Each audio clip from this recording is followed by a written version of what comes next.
Hello everybody and welcome back to Full House Sports here, myself Charlie. Right, forget Ali Frazier, forget Lennox Lewis, Mike Tyson, forget Jack Dempsey, forget Joe Louis. We've finally got the heavyweight fight that we always wanted. Jake Paul versus Anthony Joshua will take place on December 19th in Miami in an 8-round contest.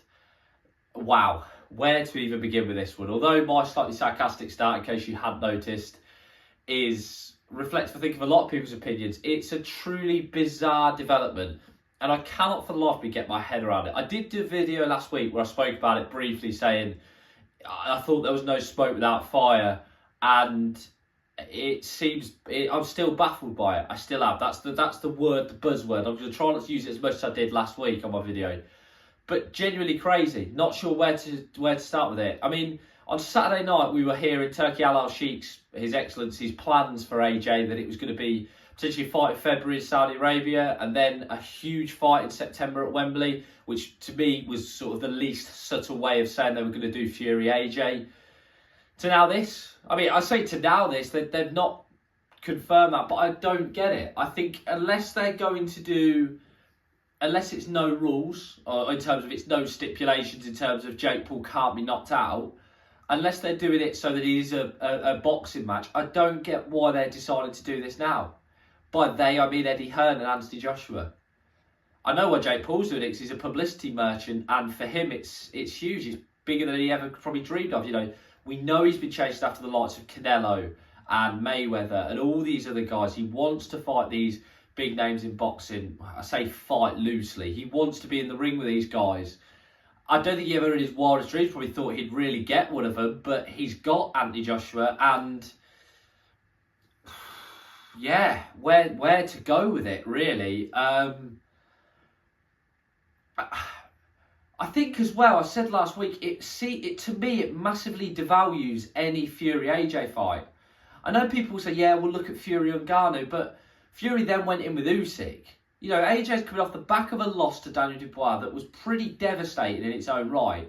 He was separated from his consciousness and looked way out his depth. To now this, and you're still expecting the British box product. I mean, we will, because it's a huge fight, but to lap up Fury AJ, like, I don't get it.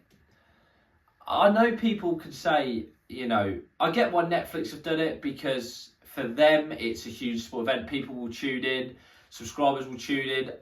Purely for the fact that it's on Netflix, I will probably tune in, to be honest with you. But it seems bizarre. And Tank sort of gave the game away in their press conference before they were supposed to fight, Tank and Jake Paul. Everyone knows now it's a fix. Everyone knows that it's not a real boxing match. And I suppose if you take it at that, then you might semi-enjoy it, but I think the irritating part of it is that Jake Paul would have you believe it is legitimate, and it's not. I don't know. It seems like really weird timing to do this now. I mean, AJ, I see, can't weigh above 245 pounds. It's 8 3-minute rounds. They're wearing 10-ounce gloves. I mean, AJ, that would take away AJ's power if he wants. He's a heavyweight. If he hits you, you're down, you're out. Even in those gloves, they're big guys. And he's a powerful man, AJ. But yeah, really shocked at it. I really thought, what I thought had happened was Jake Paul had used AJ's name to hype it up. AJ and Eddie Hearn were using Jake Paul to hype up. Then the Saturday night Turki Al-Sheikh's interview was sort of yeah, we're not going to do the Jake Paul fight, but he is coming back, AJ, because let's face it, everyone now is listening to what he's doing next to hear if it is Jake Paul. I thought they'd sort of clickbaited us with a Jake Paul fight. Then they were going to confirm the real plan, and then that was that. To then have this on Monday is bizarre. Really, really strange. And yeah, not sure really where to begin with it. But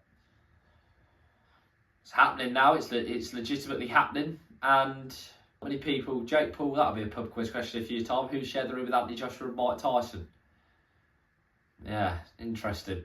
Anyways, guys, as always, thank you very much for watching. Please like, please comment, please subscribe. Anything you guys do is greatly appreciated as I try to become a one-man sports bandwagon. Thank you very much. Have a good day.